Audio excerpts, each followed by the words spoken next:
Hello everyone. Today we have a sad story about a man who loses his beloved wife. It's a sad story and we feel what our main character feels. So it's a really good story and I hope you enjoy it. The Lost Phoebe. Old Henry Bell Snyder and his wife Phoebe loved each other the way people do who have lived together a long, long time. They were simple farm people. Their world was their fruit trees, cornfield, and backyard with its pigs and chickens. The rest of the world was far away, like stars in the sky. Sometimes Henry worried about that. During his worries, he would raise his old voice and say, "Phoebe, where's my cornpipe? You're always taking things that belong to me." "Now you hush, Henry," his wife would say. "If you keep talking like that, I will go away. And then what would you do? There is nobody to look after you. Your cornpipe is on the table where you put it." Old Henry knew his wife would never leave him. The only leaving he feared was death. He often wondered how he could live without Phoebe. When she wanted him to get a pail of water, Henry liked to say, "Do this, do that, always asking me to do something. Women are never satisfied." Phoebe would smile. She could see the inner happiness shining in his eyes. Henry talked sharply, but he never forgot to get water and wood for the fire. In this way, they lived happily in their simple world. One day, in the early spring, Phoebe became sick and died. Old Henry watched them put her body in the earth. Neighbors asked Henry to come and live with them, but he wouldn't leave. He wanted to be near the place where his Phoebe lay in the earth. He tried to work around the farm, but it was difficult to return to an empty house at night.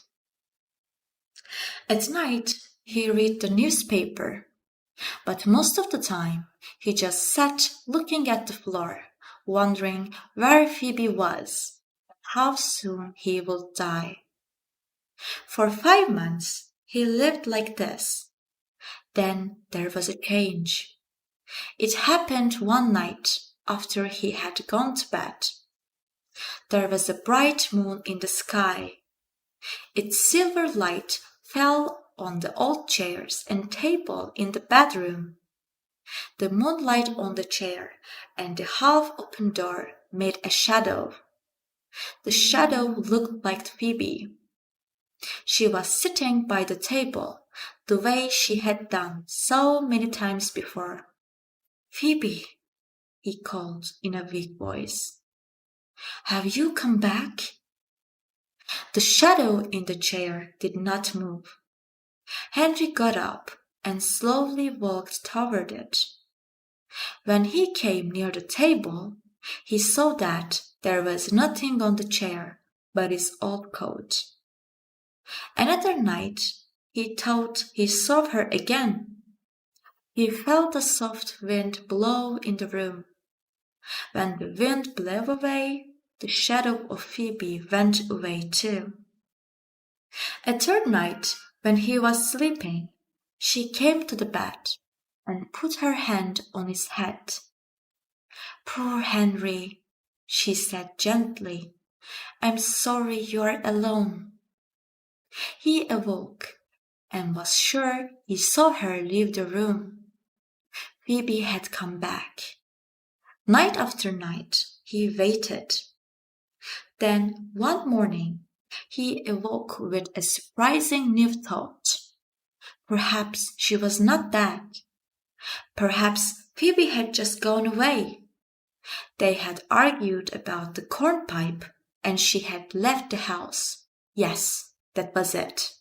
She was always making jokes about leaving him. This time she had really gone.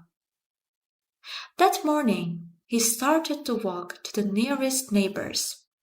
"Why, hello, Henry," said Farmer Dodge, who was taking grain to market. "Where are you going this morning?" "Have you seen Phoebe?" asked Henry. "Phoebe who?" Farmer Dodge knew Henry's Phoebe was dead. "My Phoebe," Henry said sharply. "Who do you think I mean?"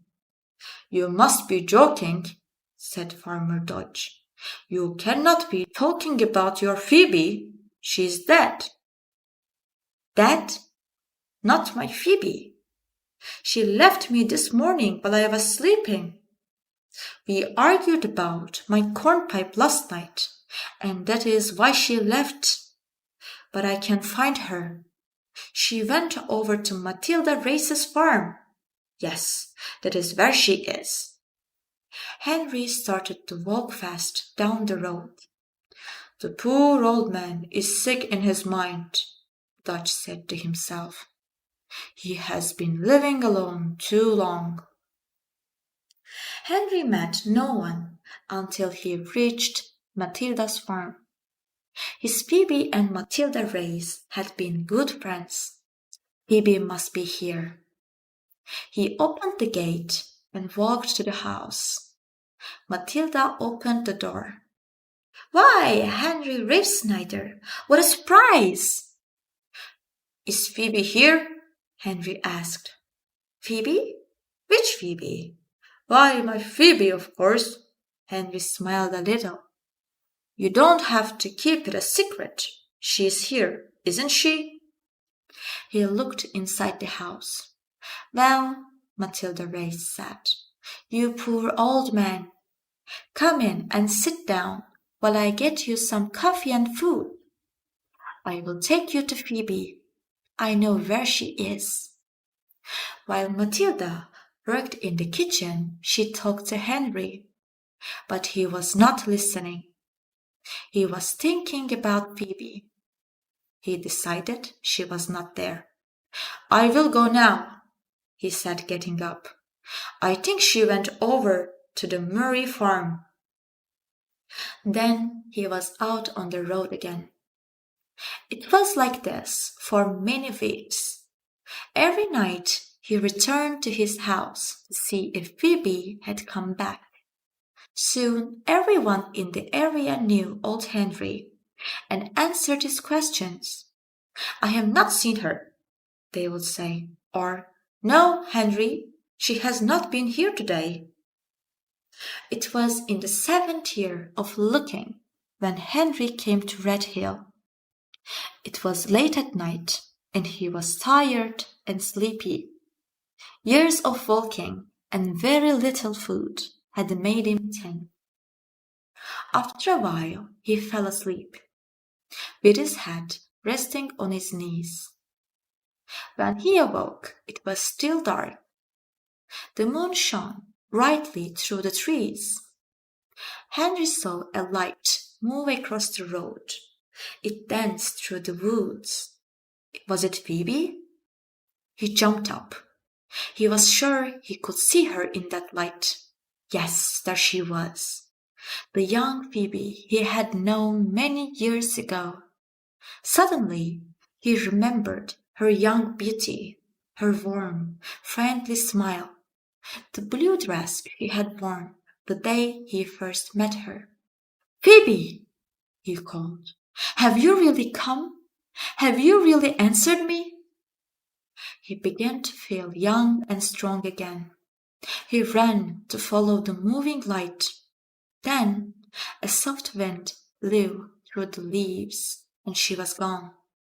"Phoebe!" he cried. "Do not leave me! Please! Please stay with me!" He ran as fast as his old legs would go.